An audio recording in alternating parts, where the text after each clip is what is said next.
Greetings, sacred clients, colleagues, and students. I am Kirby Clark Ellis, Master Massage Therapist, board certified in therapeutic massage and bodywork. And this Massage Monday, I'm doing a recap on the last quarterly meeting of the Massage Therapy Technical Advisory Committee, or MTTAC September 2023 meeting. September's MTTAC meeting was a whopper. It lasted a long 5 hours from 9 a.m. to around 2:15 in the afternoon, and it featured 3 administrative hearings. This time, the approval of the previous minutes went off without a hitch, compared to in June whenever they had to make amendments to their minutes.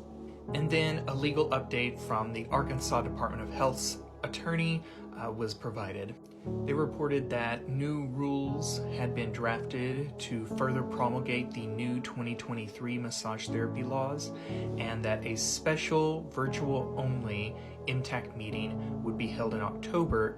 I did attend the October virtual-only meeting of MTTAC, and not much was provided there. There was some discussion about the length of time that can pass for complaints to be made against a licensee, and there was also more discussion about the minimum number of continuing education hours required to provide ultrasound or electrostim stimulation procedures. No definitive answers were provided at that meeting, but the rules as they are currently drafted were approved by MTTAC. There were no public comments heard at this meeting. There will be a chance for public comments at a later date. I'll stay tuned for when that will be set. By my count, there were a series of old business continuing education applications from 3 providers and 1 new provider whose information got lost in the mail or was not found by the department in time. They had to move theirs to that special virtual only meeting. All of the courses in September and October were approved. Buckle up, because then began the administrative hearings, and this is what ate up a bulk of the time. The first administrative hearing was a continuation of the investigation into 2 workers that were working for a licensed establishment under 2 massage therapy owners. The 2 workers were charged with sex work crimes. One was later dropped, and the other pleaded nolo contendere. You'll remember that in a previous MTTAC meeting, they rejected a consent agreement with the licensed massage therapy owners of that spa or establishment against ADH's recommendations. At this meeting in September, ADH recommended that they accept a consent agreement with an 18-month prohibition on the owner's licensees, which would make a total of 2 years that they have been under probation at this point.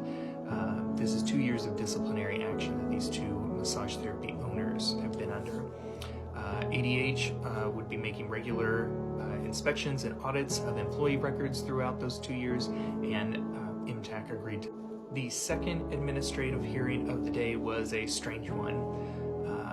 This case, like the next one and the last one that you'll hear, was complaint driven. In the simplest explanation from what I can gather just of observing, a couple scheduled tandem or couple massages from a mobile therapist. When the therapist got there and after the massage services were rendered, the clients claimed that the therapist that they booked with allowed for their underage daughter to provide the massage therapy services for one of the couple, one of the 2 sessions that were going on at the same time. In the end, the mobile licensed therapist was unable to provide any documentation like soap notes or any sort of client charting, or even receipts of who the other therapist actually was if it was not their underage daughter of the services, so they could not prove who the other therapist was that was working with them at the time. So MTTAC voted to a prohibition period of 12 months, with the Department of Health doing regular inspections of the mobile therapists and doing audits of client records with that therapist. And the third and final administrative hearing of the September MTTAC meeting, this one again was complaint driven.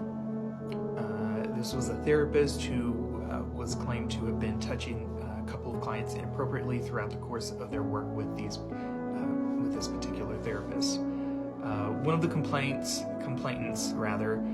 they had won a social media giveaway, and and began working with the therapist from that giveaway. Over the series of services that they had won in that giveaway, the therapist began working on breast tissue without the required continuing education hours that Arkansas requires. And they did not have a physician's documentation, which is also required by laws and rules to work with breast tissue. The other complaint was a former coworker of the therapist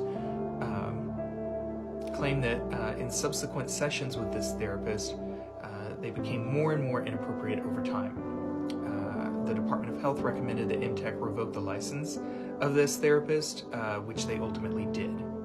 From my recollection, the therapist did not ever deny any of the inappropriate actions that were claimed against them, but one claimed that they were unaware of the extra requirements for working on breast tissue, and two, they claimed as though they did not feel these complaints were clients.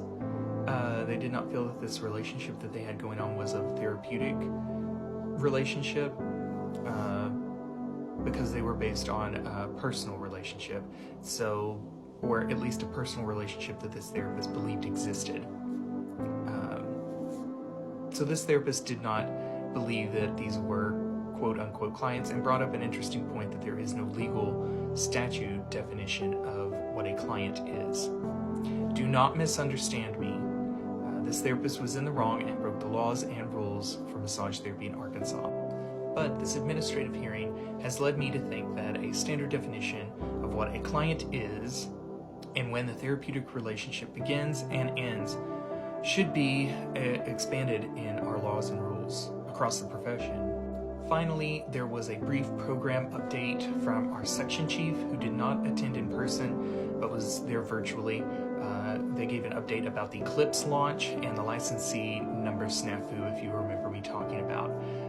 The relaunch of CLIPS will be delayed again because of wanting to keep our original license numbers in Arkansas.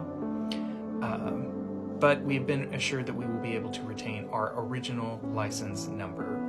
A question of how Arkansas Department of Health will handle upgrade license numbers was raised, but they told us that we will address that as those issues come up. A question was also brought up about how massage therapists can be made aware of or trained in being mandated reporters. Arkansas Department of Health's opinion is that training is the obligation of the individual licensee, but that they would reach out to their contacts in the Department of Human Services to try and get more resources for us. Not much in the way of legislative updates other than to say that 2024 is a fiscal legislative session for Arkansas. The upcoming year should be uneventful in terms of legislation regarding massage therapy. I'm planning a 2024 Massage Therapy Legislative Awareness Day at the Capitol for February 27th, 2024. Stay tuned for more details.